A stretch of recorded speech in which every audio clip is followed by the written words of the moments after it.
Sauver le Congo yaba ari une façon y'ukuntu Alassad yakuwe ku butegetsi. El Shanto ibingibi mbyemberanyaho nawe kuko Congo ni igihugu kinini cyane. Alliance Fleuve Congo ifite abantu bayiyobotse, ariko hari abandi batayiyobotse ariko bakeneye ko Tshisekedi ava ku butegetsi. Batayobotse AFC M23 kuko wenda ku byiyumviro byabo nangwa kubera badashoboye kugeraho muri zone iri gukoreramo, akaba ari Lubumbashi, akaba ari Matadi, ariko akaba ashobora kuba yava Matadi akagera i Nairobi. Yango icyangombwa muri ibi byose nuko imirwi uko ntuvuze byabaye muri Syria, hari aba parti politique 15 yose yahuye agashyiraho pressure Alassad, akaba ntabwo bari baziranye, nta nubwo bari muri platform imwe, ariko bose bageze ku ntego imwe yo kuhasha Alassad kandi yaragiye. Alors yaba Sauver le Congo abayijemo nubwo batemeranya d'une façon ou d'une autre na AFC M23 soit nangwa batashoboye kuyigeraho, bakaba bageze ku yindi platform facilement ibafasha kuba bahasha Tshisekedi. Je pense nta ngaruka zirimo, sinabibona ko haba ingaruka kuri AFC M23 nangwa haba ingaruka kuri Sauver le Congo.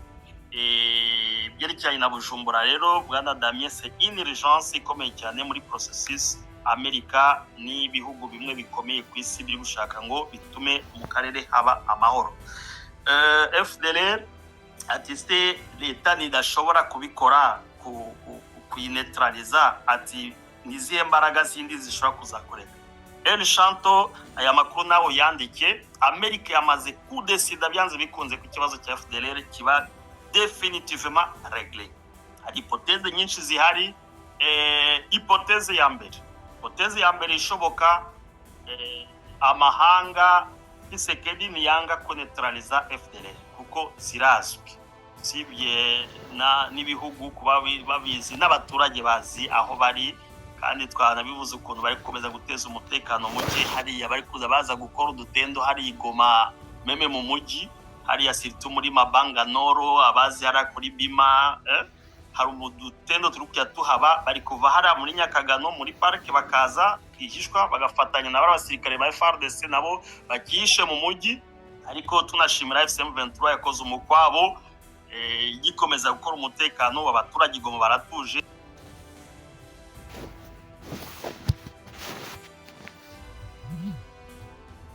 Ini nangwa nano batasi niyatangaga bakazihagarika. Hari processes nyinshi zishobora kuzakoreshwa. Ibyo byose izo nzira zose hari hypothèse zigera kuri 5 zizakoreshwa mu gushyira pressure, ariko amakuru mfite nuko Departement d'Etat na Pentagon bamaze kudesida ko ikibazo cya FDLR kigomba gukemuka burundu, kuko iriya zone ngira ngo ndaza kuwavuza teske ntabwo Amerika ikeneye kuba yakora control, turaza kubivugaho, ariko icyambere ikeneye nuko amahoro aboneka. Kavuga bati Amerika yagize uburangazi bukomeye cyane 94 na leta y'Ububiligi n'Ubufaransa kuba batarakemuye ikibazo kugira ngo ntihabe genocide yakorewe Abatutsi, kuba bararangaye biri ahantu akaba bari bumva ko bakirimo ideni yo kugira ngo baza pacifier karakare. Nubwo hakomeje kubamo Ubufaransa igihe kirekire, Ububiligi bwashize les bateaux dans les roues, ariko leta ya Trump iri décider de gré ou de force kugira ngo akarere kagira amahoro. Mucyo bakeneye ni business, ntabwo bakeneye kuza kokipa. Je profite yo kuexplica wabajije icyo kibazo, ntabwo Amerika ikeneye kuza kwicara hariya, ariko ikeneye ko karakarere nikagira amahoro, ubucuruzi buzaba buri free, ukuntu byavuzwe amabuye agacukurwa muri Congo akaba traité mu Rwanda, Qatar igafinansa ibikorwa remezo, Amerika ikayagura, ariko ntabwo bizakorwa hari umutekano muke. Muri decision rero zafashwe zizashirwa ahagaragara mu minsi igiye kuza, byanze bikunze FDLR n'abazalendo kugira ngo hari n'amaraporo azasohoka semaine prochaine y'ama organisation atandukanye ashyira ahagaragara les violations zikomeye cyane zakozwe n'abazalendo b'abageneral nababwiye mu byerekeranye n'ama execution sommaire n'amameurtre bakoze, byerekeranye n'ama violation physique, byerekeranye n'ama extorsion n'ama taxe illégale, barriere bagiye bashiraho ama violence ethnique ciblée kibyo bari gukora muri ho plateau ku banyamurenge byerekeranye n'ama destruction de biens, amazu yasenywe, ama centre de santé, amashuri, ama violence sexuelle yakoze. Hari amaraporo menshi agiye gusohoka ni n'amaorganisation atandukanye, namwe ahubwo mutakekaga agiye kuvuga ku bazalendo no ku ba FDLR, kugira ngo berekane importance ikomeye cyane yo kugira ngo FDLR n'abazalendo babe neutralisé. El Shanto rero, je te confirme, je persiste, je signe ko ikibazo cya FDLR cyamaze kuvugutirwa umuti, ikibazo cy'abazalendo cyamaze kuvugutirwa umuti, kuko bamaze kubona ko nibo ba element perturbateur umutekano, ntabwo ari AFC M23 ari perturbateur umutekano. Ubu ngubu ikibazo kiri kuri FRDC, kiri ku bazalendo no kuri Codeco ya Ituri, kandi hagiye gukoreshwamo imbaraga za gisirikare n'imbaraga za diplomasi kugira ngo ibyo byose bigerweho.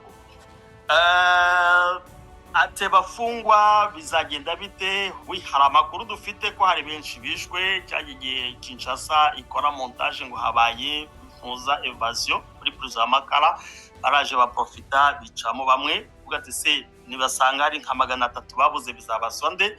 Ibyo bizabazwa Tshisekedi, kandi hari organisation imwe nayo y'abanyamerika iri kubikurikiranira hafi, bamaze gukora enquête ya mbere bayikoreye Geneve kuri CICR yatanze ama list y'abantu bamwe yari ifite n'abandi babuze, ariko mu minsi mike je pense que on aura accès kuri ayo liste kumenya ni bangahe babuze, kandi ibi byose bigiye kubazwa leta ya Tshisekedi.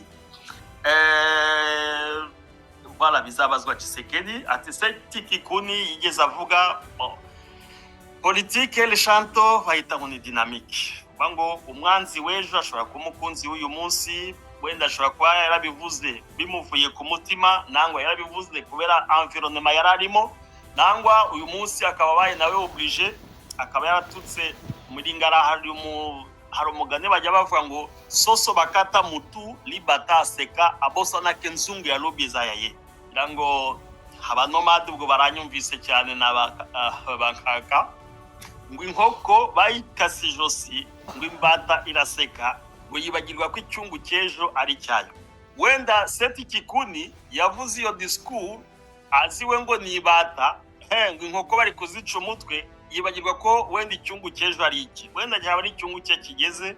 Kandi muri aya masaha uwavuga ngo atakse buri muntu wese ibyo yakoze mu bushize ntawakwicarana n'undi, ariko processus ihari bose. Icyangombwa ni El Shanto yabivuze ati nubwo haba alliance avec le diable, ubu ngubu kugira ngo Tshisekedi abe ku butegetsi c'est possible si il y a quelque chose ashobora kuzana cyatuma ubutegetsi buhinduka, hakaza ubutegetsi busha butazazana ivangura n'ibindi byaba byiza. Origine ze Seth Kikuni ni umuntu muri Maniema, c'est un jeune entrepreneur intelligent, byerekeranye n'ubwenge nge ndamwemera, naramukurikiye kenshi. Je l'ai déjà rencontré, tugeze tunabonana, twahuriye muri aéroport imwe dans un pays étranger, tuvugana nk'amadakika asaga nka 30.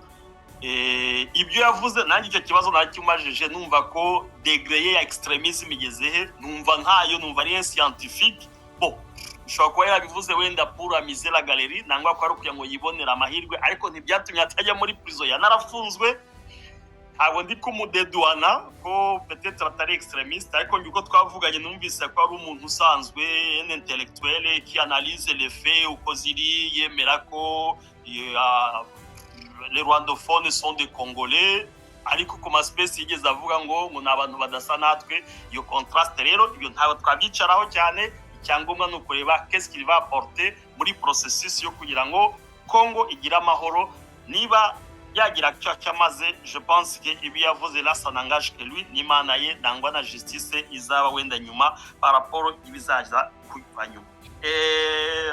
Mu Burundi kuvugana na AFC TC byaba bimeze bite?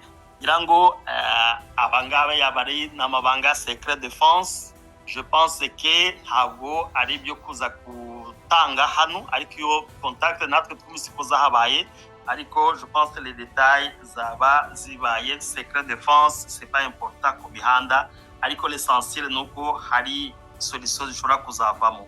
Ati sa kaboko ka Mossad ntabwo kaba kaboneka, Mossad ni kubatayizi wenda ni ishami rishinzwe ubutasi ku rwego rukomeye cyane rwa Israeli.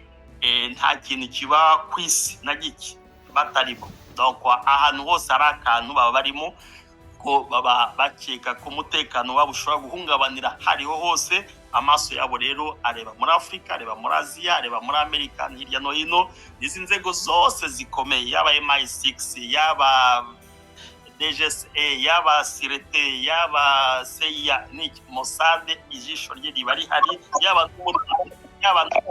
oya reka kumwishurira uyu muntu natwishure wa Albert, natwishure wenyene.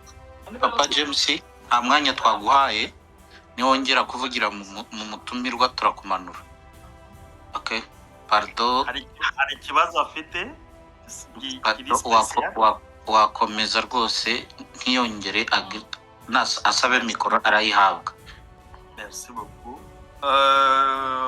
Ari wabajije avuga ati se muri transition énergétique kubera ibibazo bya gaze de minerais stratégiques nka za cobalt, lithium ziri mu karere, est-ce que ntabwo haba ari ikibazo cy'intambara entre la Chine et les États-Unis mu byo bafitanye ya guerre commerciale? Ibyo ngibyo ntabwo biri mu karere k'ibiyaga bigari gusa, c'est un peu partout dans le monde.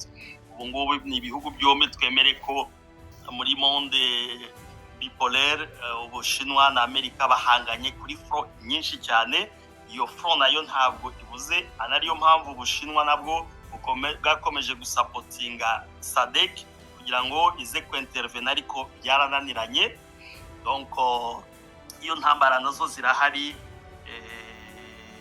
Naho icyo kuvuga ngo u Rwanda n'u Burundi ngo na Est ya Congo bishobora kuzaba igihugu kimwe, iyo nta makuru mfite. Bavuze ko ari ubuhanuzi. Ibyo ngibyo on ne discute pas avec le spiritualisme, ariko bikurikiranye n'amategeko ya intangibilité des frontières yo muri 63 basinye n'ibihugu byose bya Union Africaine sur le respect des frontières, kugira ngo ibyo ngibyo biragoye cyane kumva ko Burundi na Congo n'u Rwanda na Est ya Congo n'u Rwanda byaba igihugu kimwe. Bo bamwe bakavuga ahubwo ngo na sud ya Uganda. Voilà, niba ari ubuhanuzi bwo tuburindire, ariko géopolitiquement sur le plan stratégique biragoye kumva ko buhari ibihugu bafatanya bikongera bikaba igihugu kimwe, kereka biciye muri une organisation ha Union Européenne. Ariko naho nubwo ari Union Européenne haracyari leta y'Ububirigi irahari, leta y'Ubudage irahari, leta y'Unuzi irahari, ntabwo byabaye igihugu kimwe. C'est juste sur des mécanismes zimwe ziri entre ubucuruzi nangwa le mouvement de personnes et de biens, ntabwo bigeze biba igihugu kimwe. Washoje ubaza ku kibazo cya ONU ati se ONU ikomeje gukangana ntabwo ishobora kuza ordona ko haba imipaka mishya. Ahubwo je t'informe, peut-être na makuru twabonera ibi za fact, ariko bihari. Nations Unies igiye gusenyuka, ONU igiye gusenyuka kuko Amerika yamaze gufata decision yo kutongera gufinansa ONU. Trump yavuze ko amafaranga bafinansaga ONU bagiye kuyakuraho. Rero je t'informe que hari démission datangiye gufunga. Ndavuganye n'umuntu umwe ukora muri UN, dawe yambwiye ko yatashe, kontra yabo yarangiye bitewe nuko bagabanije 80% ya budget babahaga, ngo basigaje muri mission y'abahantu babaga un pays où je garde le secret. Bavuze ko hasigaye juste contingence ya urgence, naho abandi bose batashe, kontra zarangiye kuko amafaranga États-Unis yatanga muri ONU kufasha za mission de maintien de la paix zatangiye. MONUSCO nayo bamwe batangiye guhambira kuko MONUSCO nayo bagabanije. Mwanyumvise nabi. Twakomeza Top Kivu, wakomeza rwose. N'umwamvoye spécial c'est nangwa ashaka iki, shaka ku perturber ikiganiro. Ntabwo njya mba perturber mu biganiro, nashaka tuze. Ntabwo ari ibintu mba nsoma, ni ibintu biri mu mutwe, ne peut pas me perturber. Nandi kuva ku bya Nations Unies, ONU imbaraga zayo muri make zigiye kugabanuka ku rwego rukomeye cyane, kuko appui bari bafite na États-Unis yayikuyeho, kandi mission zabo zimwe zatangiye gufunga. Hari baro banalingala manungu, sinzi mu Kinyarwanda ukuntu twabyita. niba ari bimere sinzi niba abazi ikinyarwanda neza baraza kumfasha niba ari bimere nungu aringara niko mbyumva neza cyane ko Amerika ishaka gukreya indi organisation nshya itari ONU bakayisenya akaba indi organisation nshya kubera biriya bintu by'amadroit de veto y'abarusiya n'abashinwa bagira bituma Amerika itagera ku mpuza yayo. Alors comme niwe wari grand contributeur akavuga ati se atanga amafaranga kumbe kugira ngo habe za decision abashinwa n'abarusiya bazagiramo imbaraga kandi rutanga amafaranga.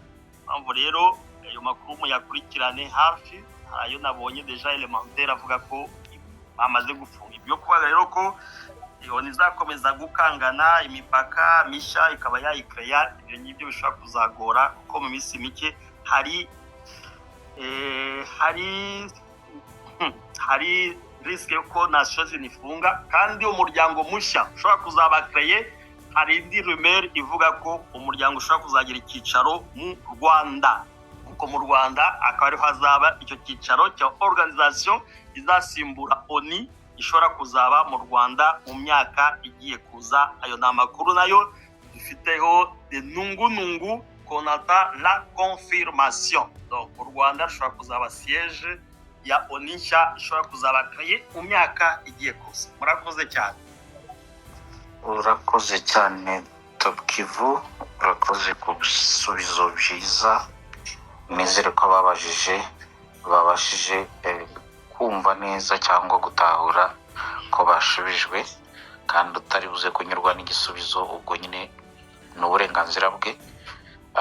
Professor yarashaka ikiziravume wamenya abantu bahanga baba bashaka iki ubwo yashaka ngo baze wenda ibindi cyangwa uvuge ibyo ashaka mu yandi magambo kandi ntabwo waje hano kubwo gushimisha abantu, waje hano kubwo kuvuga selo n'ubushakashatsi. yazacyandika tukagisobanura nangwa akazana ibisobanuro bye sino c'est tout à fait normal. Reka dukomeze rwose, ntabwo twabimuziza. Murakoze cyane nta na obligation ihari. Merci aussi. Nta na obligation yuko umuntu agomba kumva uko ashaka kumva. Yumva uko yabwiwe nanyurwa c'est bien, atanyuzwe kandi yazashakira n'igisubizo ahandi nabwo n'uburenganzira bwe. Reka dukomeze, ndabona hari abandi bazamutse notama hari uwitwa advisor nomad James ngira ngo na Iragi yaranyandikiye ko nawe ari reda ashobora kuza kubaza cya kibazo cye ko ari bane bakurikirana. Advice nomad James dene Iragi. Murakoze cyane ziravumera kuduheza umwanya kandi turabashimira kuri space. Ubundi kandi twifurije isabukuru nziza umuvandimwe wacu Oxygen. Tukugumane cyane kubw'umumaro udasanzwe ugirira abantu bakiri batoya ndetse n'abandi benshi. Uzuzana amakuru yihariye, so tukugumane cyane ukomeze ubeho. Merci beaucoup.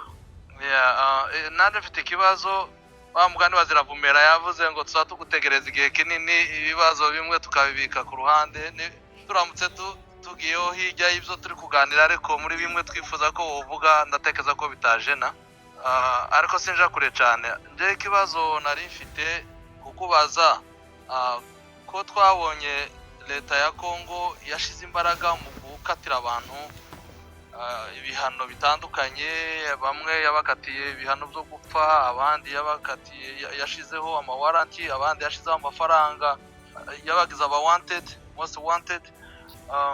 Kandi cyane muri AFC niho ngiye kwibaza, ahandi wahasubije ngira ngo tukaba tutarumvishije babikuraho, ariko kandi bakomeje gukorana amasezerano. Mu yandi makuru twumva hari n'igihe bibangamira AFC mu bantu bamwe na bamwe kubera ibyo bihano, ariko kandi amahanga kongera akagaruka agakorana nabo bafite ibyo bihano. Iyo shusho kubera ko AFC yemerera gukomeza gukorera muri ibyo bihano, kandi noneho baba baganira wa wundi wabaye ibihano uko kugira ngo bakumire bataganira. Ibyo bintu harimo ngo ibintu bitumvikana. nimba hari ubusobanuro waba ufite aho ngaho ukadusobanurira. Ikindi kandi ni bariya abantu iriya procedure numvishe mu minsi ishize AFC yari yanze kuja mu biganiro kandi yari yanze gusubira Doha mpaka ziriya mfungwa zitaraza, ariko ubu nyine bakaba barakomeje ibiganiro babigeze kure. Ejo bundi barasinye ibi bintu byo kubereka AFC yashimye gukomereza gukorera icyo nje nshobora gutekereza ko ari nk'amafuti. Babahaye ibihano, amasanksiyo menshi, babashiriyeho imanza, babacira imanza nyinshi, ariko barasanga aho bakomeje kugendera muri ico kintu. Wabidusobanurira kugira ngo tubashe kubyumva neza. Murakoze. Sawa. Urakoze Nomade. Yes, Ziravumera, thank you so much. Urakoze. Gatushimye na minister tubaye uyu mwanya hano. Ndabona ntabwo gihari petetra hari. Uyu ni umunsi ukomeye cyane ku muvandimwe wacu Oxygen. Ibyo nashatse kubaza na komantere yanjye byose ndabona yabikozeho, ariko ntabwo nari taha. I'm sorry, I just received a phone call. Uranyumva? Yes. Okay. Sasa ntabwo nanjye namubwiye ati happy birthday. Imyaka igenda imbere, nanjye natangaye kumva imyaka ufite. At one time nari nzi ko peut-être turangana cyangwa waba undutaho n'umwaka umwe, ariko your wisdom irerekana yuko imyaka ntacyo bivuze. Waratwitangiye hano, witangiye cause kenshi ntabwo dushima, tuza tukabaza ibibazo, hari n'igihe tugusaba ngo tubwire ibyo dushaka kumva, ariko iby'ukuri umuntu arebye amasaha, iminsi, umwanya wawe uba witanze, nta kuntu tutashobora kugushima by'ukuri.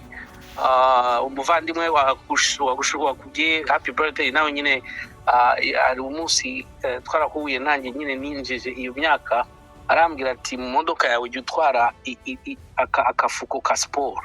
Iyi ni imyaka ugomba kugira siporo, turagukeneye, ukomeze uzaze utwigishe. Uratinda ariko igihe uje udushira ibintu byose hamwe. So reka nanjye ngushime personally ku mwanya wampaye mu bintu byinshi cyane muri conseil n'ibintu byose.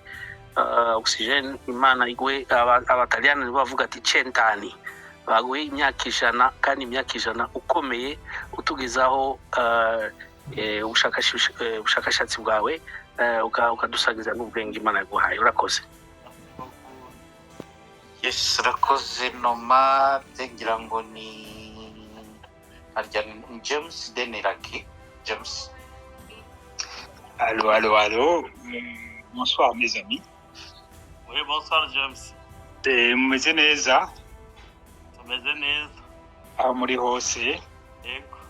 Imana ibahezagire cyane. Amina. Voilà.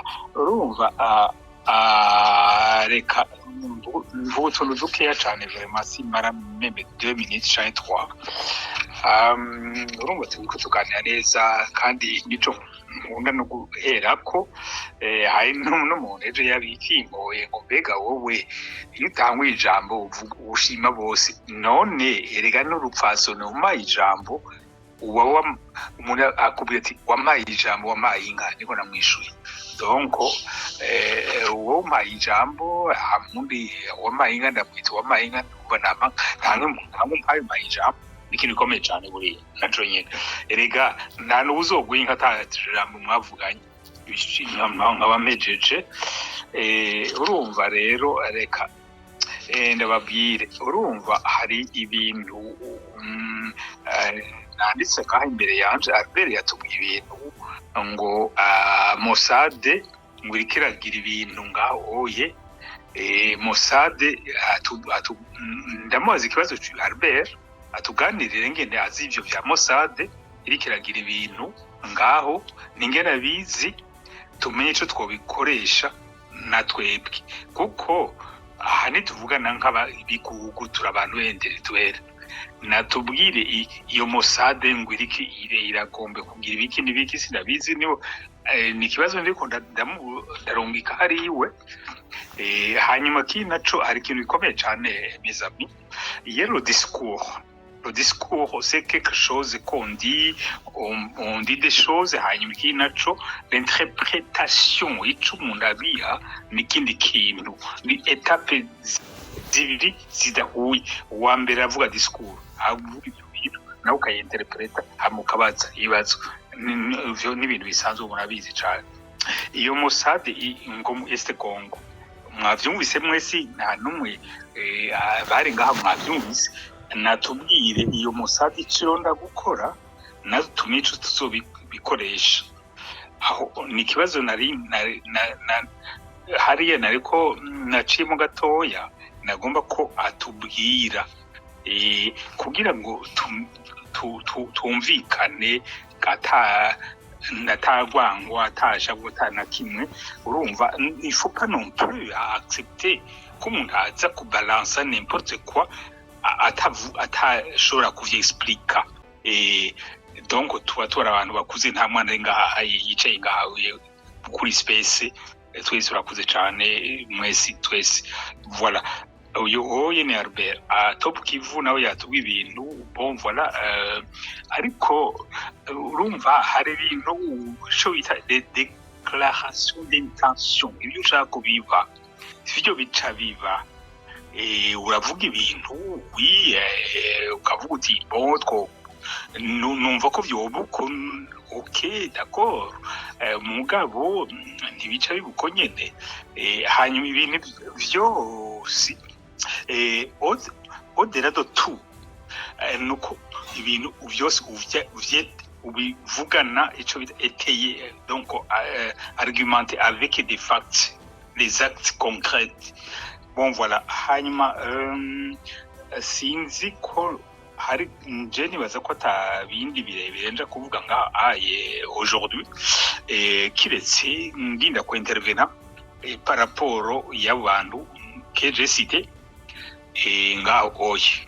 Le Mossad je retourne à case départ. Le Mossad n'ikira girondera ngaho we sinakizi natubwire. Hanyuma kuvyemera kutavyemera ni kimwe. Le discours nababwiye umuntu aravuga ikintu hanyuma nawe ukamubaza mukumvikana hanyuma mukabandanya. Merci beaucoup mes amis. Urakoze cyane ministère. Thank you Monsieur James. Ngira ngo ni Iraki. Ego cyane, ego urakoze cyane Ndavumera na Allen na host minister. Mbanze ndabashimire d'abord kuri titre ndi Murundi, turasangira ibiganiro mugaye kicoco urumva ko mwashimye kuvuga umutekano mu karere. Sasa interpere ni kuvuga ko twemeranya ko iyamana gwaye intoki zitajandajanda nta kibazo. Ndabashimye cyane kuri Top Kivu mutumire wanyu. Jewe ndaza guquestioning ibintu bimwe nirabiye ko je Top Kivu iwacu bazi ukwezi canke ibihe by'imvura cyaye byici navukiyemwo. Rero ukuntu numva uvuga imyaka yawe nzoguma mbaza mugabo je ndakwifurije umwaka mwiza w'amavuko canke ukwezi kwiza kw'amavuko, ko nanje nta tarike mfise baragereranije tahari mu mvura canke muci. Urumva ako nagaciyemwo ibibazo nari kuvuga ngo igitangaza mugabo umushakashatsi umuvuka gihugu canke umuvuka karere nturinda kubishimirwa mugabo it's amazing. Kandi bakubariye kugira siporo ahagura yigirana n'abandi kuko nabo bandi baragukeneye. Nari kuvuga ivya Robert natinye kuvuga kuko wakoze cyane rya jambo bavuze ati hari ibitavugwa, ariko na James ndamushimiye n'ivyo ubonye kuri social media canke kiretse ari ntuze d'intention. Nta muntu nka Robert yomenye vya Mossad atari Facebook canke social media, ntiwomenya ngo bajya aba genocidaire bi Burundi babadede ngo bagiye kubonana naka. Kiretse urimo canke ari question d'intention wakoze ko wacishuye mugabo nanje afise uburenganzira bwo kukibaza. Reka rengire commentaire imbere ko nkubaza ibibazo. Sinzi umwanya baza kumpa ngira commentaire kubera iki, kuko hari byo wavuze bitwugurura amaso, hari ama statement wamaze kugira ushobora kuvuga nirabishije kuri wewe mbere akananyorohereza no kugira ama critique amwamwe. Icambere ndaza kukubaza ku kintu bita EAC, East African Community. Ibingire mvuge ndabivuze nk'umunyeshuri wawe uraza kumpinyuza canke uraza gukonfirma bimwe. Iyo aba nari umuganga nari kuvuga yuko la communauté East Africaine ijya turimo East African Community yaba nari muganga nari kuvuga nti iri muri mort cerebrale. Uraza kukigira commentaire cyangwa unyishure cyangwa ukireke no kuvuga statement ni ndiko ndaba bimwe byabaye muri Kenya, ndiko ndaba byabaye Goma n'u Rwanda, ndiko ndaba za Tanzania. Iyi statement uze kuyibuka kugira ico bivuze ko nimuvyibuka, ariko ubu ndiko ngira commentaire gusa. East African Community iri muri état de mort cerebrale.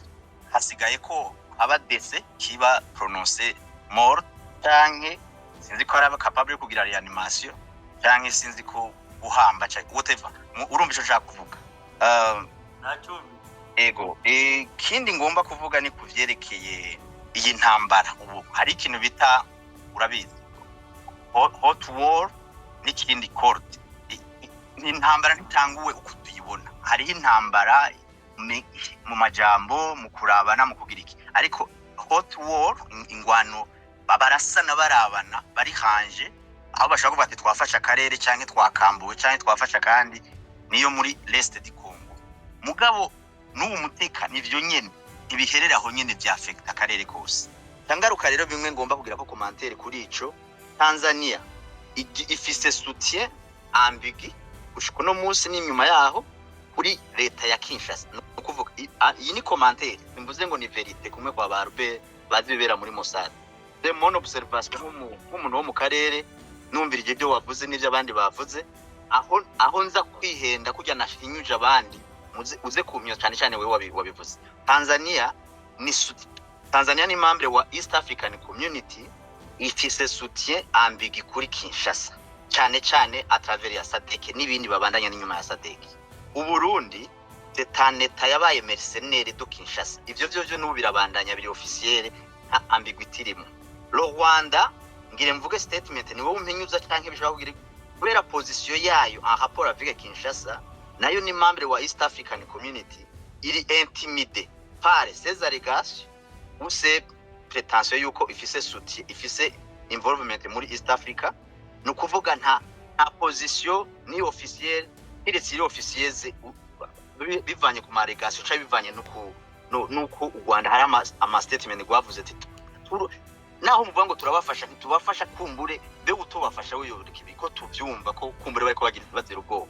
Iyo ni statement yanje nk'umuntu wo mu karere ngira Imana hari umuhinga umuntu avuga ibintu n'ukuri bumva ko biri ku murongo ashobora kuvuga toya no kuvuga ndi mu ishuri.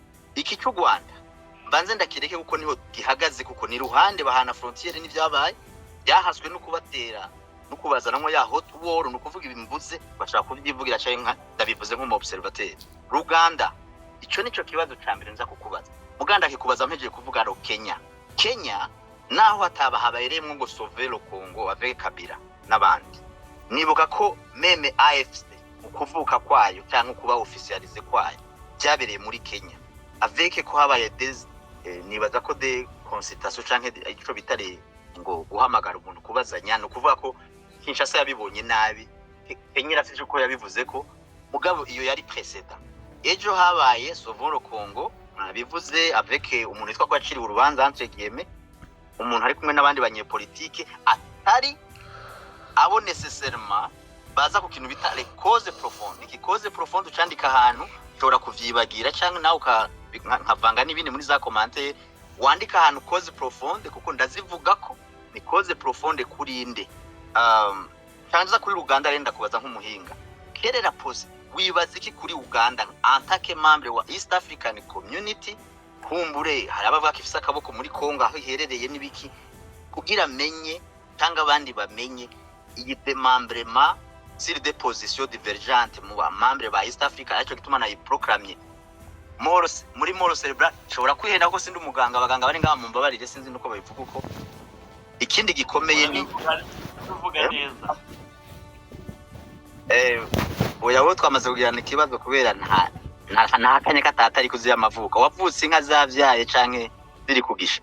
Anyway ndabisobanura ego so aha kuri Congo ndakivuga wese ititre yonyene irabirezima vraiment muri gitangaza bavuga ngo train or die, sinzi ukuntu bakivuga abanyamerika kubera tumeje gukonfirma cyangwa kuvuga ibisapotinga ya commentaire y'ukuri Moro Cerebral ya East Africa muri ingene yavuye muri Stade Congo akaza Sadek nigeze mbona complaint officielle nigeze mbona sanction nari kuvuga ivyo Burundi ndabica ko ariko urabona hari silence de mort ngira nawe ufise ico bivuga ko cyangwa ubireke me question rero mwavuze ikintu bita synchronisation aho ndakugira muri be in your shoes mu byo wishuye neza synchronisation amakenga ku la no presence cyangwa absence ya FCM 23 ngira synchronisation mwacimwaza nka projection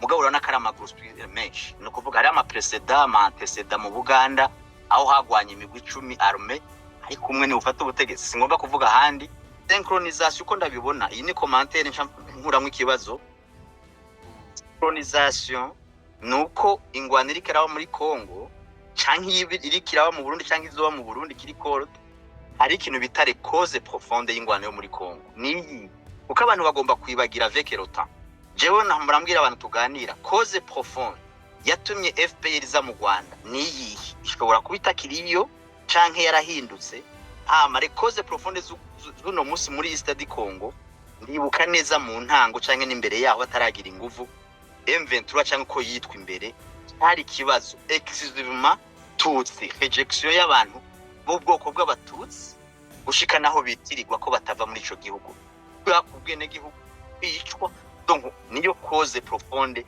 yatumye jangwana mugaba aho bageze uno musi hariho pragmatisme politique izo cause profonde non pas empêcher ko haba iyindi de cause profonde ya situation généralisée y'igihugu nka Congo no kuvuga nanga harinda kuba umututsi canke Kabila ntarinda kuba umututsi canke bajya basi mwabonye naho hariho de cause exclusive ku batutsi bo muri Congo ubu maze kuva ngo n'abaswahili phone birabandanya banampesha pa kuno munsi hariho ini crise généralisée rero nyakubahwa umuhinga waje gusigura ibintu kandi bisigura neza nta makenga ufise canke woduhumuriza ko quelquefois la progression des causes canke la naissance canke les ramifications y'ama revendication keshi ashobora kuba des causes de gusacrifier les causes profondes de gusacrifier novuga des intérêts bari légitimes hakaba avec des intérêts nshasha ndatanga karorero uno musi ko turavuga Amerika Ubushinwa u Rwanda iyi economique est-ce que nta makenga ufise ko quelquefois nawe wabicisha mu kanwa ngo Amerika yahagurutse yashize pression nta makenga ufise ko quelquefois canke kenshi usanga izi intérêt économique canke les visées économiques zishobora gukoza sacrifice ya cause profonde bakazirengako maze bakashira izo visées économiques umuntu wese akabenefice ico ndagifatanya n'ikintu gito yamvuga ku Burundi koko ndumurundi aho imbere yuko mvuga ndazi ko ndi bieze bamwe baca bavuga ati oya nta cyiza wari kuvuga naho coba kihari ndiko kuvuga ndakubaza nk'umuhinga wigeze kuvuga ijambo ngo ubuto kwicarana uworeka kwicarana n'umuntu wese byakahise ati ntawo byo kwicarana sama interpere mugabo uvyumve muri nkuko nabandi mu ishuri imbere yawe ufumva amanota make suko kwibasira canke atake no kuvuga nk'umurundi nashatse kwibaza nkuko wombari ati uvuze rero ko hariho une crise profonde mu Barundi cyane muri les forces zifuza changement ngira bazoparticipa muri ijya ntambara yo gukura iyi mouvement génocide twaye Burundi imyaka 30 bientôt 20 aba CNDD-FDD hariho une crise twinjiyemo kandi ngire bimwe muravyumva uze guclarifya bari ngaha na agenda vyumve ntube wiyubagije yuko mu bisanzwe muri cause turiko turaba les cause y'intambara turiko turacamwe no munsi ari l'absence de la mise en application y'amasezerano yabaye ya Lusaka 1998 yavuga yuko imigwi imwe harimo CNDD-FDD harimo abara ba XFR harimo abo bantu bacibwa burundu mu karere kuko bari bakoze amahano gukora ihonyabwoko aho harimo ico bita PUTF no musi yiswe senere mu Burundi umbabarire mpumurize cyangwa mugabo umbarire ko nihenze ntube hari ko wavuze ko tout le monde wavuze ngo ni wodo ngo reka kwicarana n'abantu bamwe kuri ibyo bakoze muri kahise ngomba ko uba clair umbare ko utamanse no gwasa kuko kandi nari nakwifurije amavuko nyene mvuga umwaka gusa ubu no vyihoza abandi bakakwifuriza naho nzi utari umwasi hariho nka jewe no kuvuga ni commentaire yindi ari nk'umuntu witwa gwasa gato n'abamushigikiye c'est pire que l'FDR c'est pire kaba nico kimwe n'abadede donc meme niko nagana gakoze ngo clarify ikindi wagenda clarify nk'umu akurikirana byo mu karere ari ikintu bita les groupes d'oppression ndavuga human rights watch ndayivuze kubereka kuvuga ibintu by'agacamutwe aho yavuze ko satellite zabonye muri Kongo ko ariko hicwa abahutu twaravuga nta nguvu dufise ukavuga ati nta kuntu satellite ishobora kubona ubwoko buriko burapfa nibikunda rero izo groupe ni wacu zirahari aho ndiko mvuga ko navuze ndavyirinda kuko cyamba bieze ivyo tuvuze human rights watch nivyigira ni les groupes de pression zabampaze ibihugu z'abanyamerika n'abaki kugira bakwite pression ku kintu ku nyungu kanaka turabizi nyake des intérêts nagirenda kubaze rero ugire commentaire kuzi wacu mu Rwanda hari ama groupe bita de droit de l'homme mu Burundi hari ama groupe bita de droit de l'homme simvuze mu karere hane ntawonze izo groupe urabona ko zishobora kuba de tête de résonance canke de tuyau de canaliser ibi turiko turavuga kuri human rights icyo ni wakigire cyo kubuze ganda kubera ko ligne de crise dufise mu Burundi no munsi muri les forces contre le régime génocide de CNDD-FDD izo groupe zateje crise y'igitangaza no kuvuga bahakwa kugira muri rya jambo wavuga nibaza ko wihenze uca kugira ko commentaire bavuga ngo il faut amnistier tout le monde pour que abaho possibilité yuko les visées wavuze mu Burundi nta crise hayo collapse ya economy ukujya wakivuze nukuvuga abo bakivuga uko nyene bakarenza kuko il somme en fait partie ugire ko commenter quel est le rôle de nuisance tangi quelle capacité de nuisance do groupe zishobora kuba zifite role nk'igihe human rights zishobora kugira mu karere mu gihugu kanaka reka ndakugeze ngaha ngira wavyanditse ibibazo synchronisation navuze ko commenter toutes les initiatives na Boutispa iyo mbonamwo AFCM Ventura muri Kenya no munsi ndi umukongomani nka influence n'abafise umutima wanje nabagaya uko nibaza ko bajya cyanda bita des petits joueurs non pas des petits joueurs muri Est ce sont des acteurs batahura ko nabo bafise ibibazo iruhande ya AFCM Ventura kuri les causes profondes za ari uko umututsi yobaho aho basanzwe batuye bagasubirana amatongo impunzi zagatahuka bose barafise legitimité mugabo iyo nza kubona AFCM Ventura nabona umenga na mata ususe mu mazi menshi nta muntu usuye kumenya kunyoya amata cyangwa kunyoya amazi urakoze cyane kandi